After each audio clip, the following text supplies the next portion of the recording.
like mythology and spiritualism. At screenings, the audience becomes part of the show. There's body painted people, and the audience is getting body painted, and they're invited to come and perform with us as the evening is progressing. So it's grown from being a film into something a little bit more.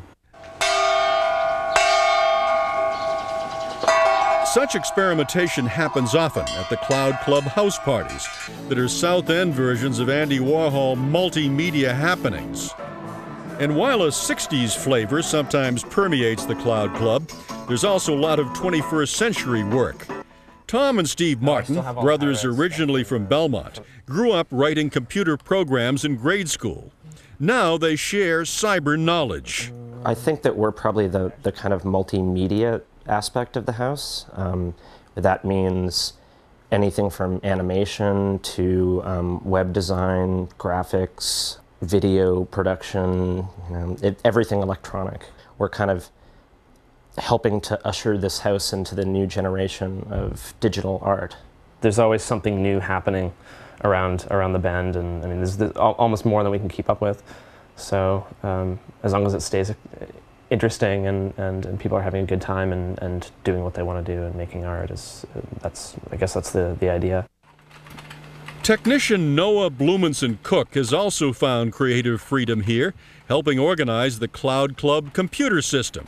I was having a hard time living in Central Square, trying to, work the 9-to-5 thing, pay the rent, do the sort of workaday world sort of stuff.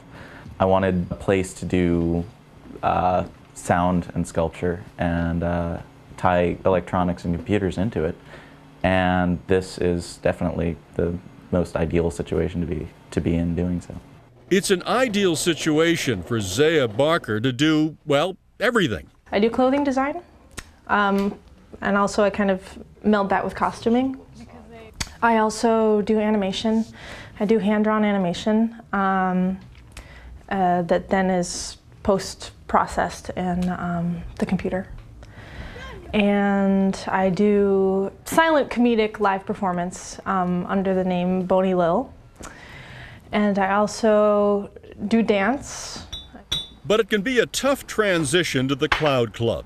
Painter Liza Reese came here in 2001 and says her work has flourished, but it's taken a lot of effort.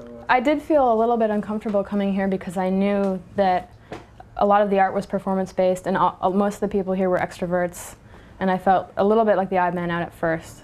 Now, though, the Cloud Club has become more than just an art studio. I don't see myself leaving it at any time. I think there's nothing better than a sense of shared purpose, and that kind of motivation knows no bounds at all. And what I do is heavily centered around being overjoyed at finding sort of a second family here.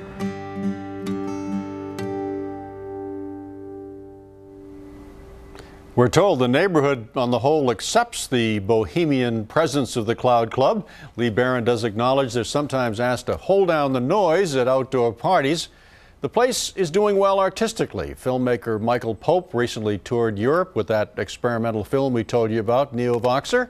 And several residents have been working to bring the place online at cloudclub.org. Still to come, meet the alumni.